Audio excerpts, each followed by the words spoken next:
नमस्कार दोस्तों, कलयुग के चमत्कार संतों की वाणी में आप सबका स्वागत है। दोस्तों, चल रहा है विशाख का पवित्र मास। हम आज शुरू करने जा रहे हैं श्रीमद् भागवत कथा, जिसमें हम शुरू करेंगे श्रीमद् भागवत महापुराण का प्रथम स्कंद प्रथम अध्याय। हम रोज आपको थोड़ा थोड़ा इस कथा के बारे में, ऋषियों के द्वारा क्या प्रश्न किए गए, फिर सूत जी द्वारा उनका क्या उत्तर दिया गया, इस बारे में हम जानेंगे। आइए सुनते हैं श्रीमद् भागवत महापुराण प्रथम स्कंद प्रथम अध्याय। श्री सूत जी से शौनक आदि ऋषि प्रश्न करते हैं और सबसे पहले इसका मंगलाचरण होता है, जिससे इस जगत की सृष्टि, स्थिति और प्रलय होती है, क्योंकि वह सभी सद्रूप पदार्थों में अनुगत है और असत पदार्थों से पृथक है, जड़ नहीं चेतन है, परतंत्र नहीं संयम प्रकाश है, जो ब्रह्मा अथवा हिरण्यगर्भ नहीं, प्रत्युत उन्हें अपने संकल्प से ही जिसने उस वेद ज्ञान का दान दिया है, जिसके संबंध में बड़े बड़े विद्वान भी मोहित हो जाते हैं। जैसे तेजोमय सूरज रश्मियों में जल का, जल में स्थल का और स्थल में जल का भ्रम होता है, वैसे ही जिसमें जे त्रिगुणमयी जागृत स्वप्न सुषुप्ति रूपा सृष्टि मिथ्या होने पर भी अधिष्ठान सत्ता से सत्यवत प्रतीत हो रही है, उस अपनी स्वयं प्रकाश ज्योति से सर्वदा और सर्वथा माया और माया कार्य से पूर्णतः मुक्त रहने वाले परम सत्य रूप परमात्मा का हम ध्यान करते हैं। महामुनि व्यास देव के द्वारा निर्मित इस श्रीमद् भागवत महापुराण में मोक्ष पर्यंत फल की कामना से रहित परम धर्म का निरूपण हुआ है। इसमें शुद्धांत करना सत्पुरुषों के जानने योग्य उस वास्तविक वस्तु परमात्मा का निरूपण हुआ है, जो तीनों तापों का जड़ से नाश करने वाली और परम कल्याण देने वाली है। अब और किसी साधन या शास्त्र से क्या प्रयोजन। जिस समय भी सुकृति पुरुष इसके श्रवण की इच्छा करते हैं, ईश्वर उसी समय अविलंब उनके हृदय में आकर बंदी बन जाता है। रस के मर्मज्ञ भक्तजन, ये श्रीमद् भागवत वेद रूप कल्प वृक्ष का पका हुआ फल है। श्री सुखदेव जी रूपी तोते के मुख का संबंध होने जाने से ये परमानंदमयी सुधा से परिपूर्ण हो गया है। इस फल में छिलका, गुठली आदि त्याज्य अंश कुछ भी नहीं है। ये मूर्तिमान रस है। जब तक शरीर में चेतना रहे, तब तक इस दिव्य भगवत रस का निरंतर बार बार पान करते रहो। ये पृथ्वी पर ही सुलभ है। दोस्तों, यहाँ से कथा प्रारंभ होती है। एक बार भगवान विष्णु एवं देवताओं के परम पुण्यमय क्षेत्र नैमिषारण्य में शौनक आदि ऋषियों ने भगवत प्राप्ति की इच्छा से सहस्र वर्षों में पूरे होने वाले एक महान यज्ञ का अनुष्ठान किया। एक दिन उन लोगों ने प्रातःकाल अग्निहोत्र आदि नित्य कृत्यों से निवृत्त होकर सूत जी का पूजन किया और उन्हें ऊंचे सिंहासन पर बिठाकर उनसे प्रश्न किया। ऋषियों ने कहा, सूत जी, आप निष्पाप हैं। आपने समस्त इतिहास, पुराण और धर्मशास्त्रों का विधि पूर्वक अध्ययन किया है तथा उनकी भली भांति व्याख्या भी की है। वेद वेताओं में श्रेष्ठ भगवान बादरायण ने एवं भगवान के सगुण निर्गुण रूप को जानने वाले दूसरे मुनियों ने जो कुछ जाना है, उन्हें जिन विषयों का ज्ञान है, वह सब आप वास्तविक रूप से जानते हैं। आपका हृदय बड़ा ही सरल और शुद्ध है, इसी से आप उनकी कृपा और अनुग्रह के पात्र हुए हैं। गुरुजन आपके प्रेमी शिष्य को गुप्त से गुप्त बात भी बता दिया करते हैं। आयुष्मान, आप कृपा करके ये बतलाइए कि उन सब शास्त्रों, पुराणों और गुरुजनों के उपदेशों से कलयुग जीवों के परम कल्याण का सहज साधन आपने क्या निश्चय किया है। तो दोस्तों, यहाँ से शुरू होता है भगवत कथा और भगवत भक्ति का महात्म्य। यहाँ से शुरू होता है श्रीमद् भागवत महापुराण प्रथम स्कंद का द्वितीय अध्याय। श्री व्यास जी कहते हैं कि शौनक आदि ब्रह्मवादी ऋषियों के ये प्रश्न सुनकर रोमहर्षण के पुत्र उग्रश्रवा को बड़ा ही आनंद हुआ। उन्होंने ऋषियों के इस मंगलमय प्रश्न का अभिनंदन करके कहना आरंभ किया। सूत जी ने कहा, जिस समय श्री सुखदेव जी का यज्ञोपवीत संस्कार भी नहीं हुआ था, सूत्रा लौकिक वैदिक कर्मों के अनुष्ठान का अवसर भी नहीं आया था, उन्हें अकेले ही संन्यास लेने के उद्देश्य से जाते देखकर उनके पिता व्यास जी विरह से कातिर होकर पुकारने लगे, बेटा बेटा। उस समय तन्मय होने के कारण श्री सुखदेव जी और से वृक्षों ने उत्तर दिया, ऐसे सबके हृदय में विराजमान श्री सुखदेव मुनि जी को मैं नमस्कार करता हूँ।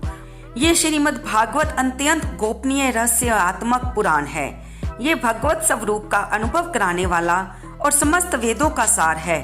संसार में फंसे हुए जो लोग इस घोर अज्ञान अंधकार से पार जाना चाहते हैं, उनके लिए आध्यात्मिक तत्वों का प्रकाशित कराने वाला ये एक अद्वितीय दीपक है। वास्तव में उन्हीं पर करुणा करके बड़े बड़े मुनियों के आचार्य श्री सुखदेव जी ने इसका वर्णन किया है। मैं उनकी शरण ग्रहण करता हूँ। मनुष्यों में सर्वश्रेष्ठ भगवान के अवतार नर नारायण, ऋषियों को, सरस्वती देवी को और श्री व्यास जी को नमस्कार करके सब संसार और अंतःकरण के समस्त विकारों पर विजय प्राप्त कराने वाले इस श्रीमद् भागवत पुराण का पाठ करना चाहिए। सूत जी ने आगे कहा, ऋषियों, आपने संपूर्ण विश्व के कल्याण के लिए बहुत सुंदर प्रश्न किया है, क्योंकि ये प्रश्न श्री कृष्ण जी के संबंध में है और इससे भली भांति आत्म शुद्धि हो जाती है।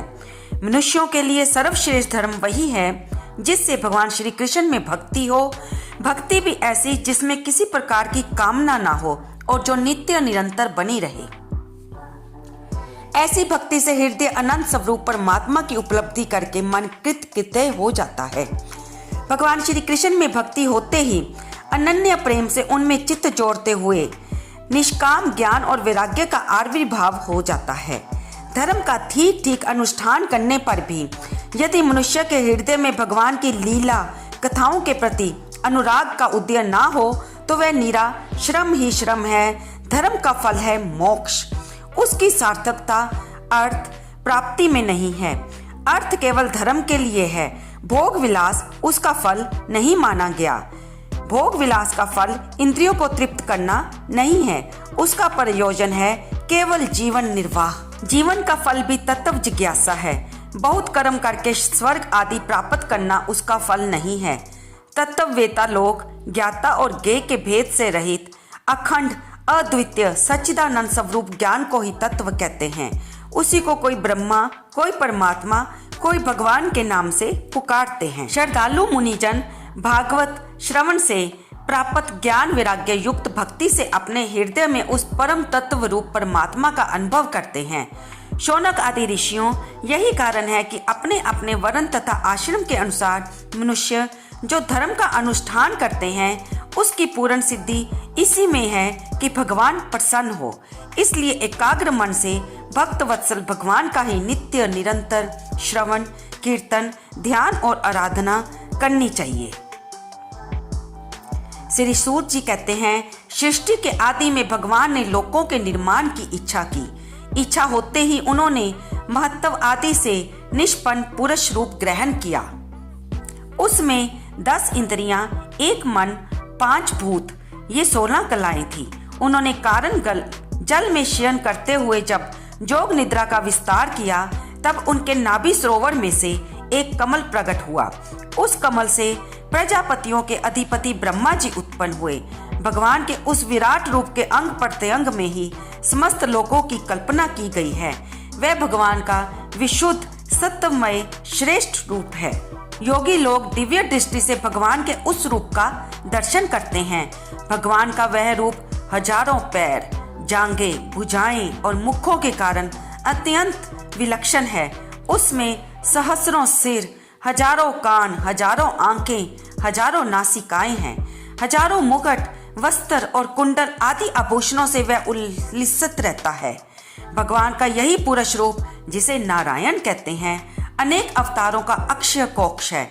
इसी से सारे अवतार प्रकट होते हैं। इस रूप के छोटे से छोटे अंश से देवता, पशु पक्षी और मनुष्य आदि योनियों की सृष्टि होती है।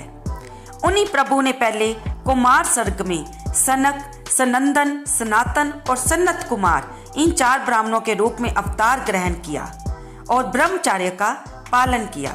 दूसरी बार इस संसार के कल्याण के लिए समस्त यज्ञों के स्वामी उन भगवान ने ही रसातल में गई हुई पृथ्वी को निकाल लाने के लिए विचार से शुक्र रूप ग्रहण किया। ऋषियों की सृष्टि में उन्होंने देव ऋषि नारद के रूप में तीसरा अवतार ग्रहण किया और सातवत तंत्र, जिसे कि नारद पंचरात्र कहते हैं, इसका उपदेश किया। उसमें कर्मों के द्वारा किस प्रकार कर्म बंधन से मुक्ति मिलती है इसका वर्णन है।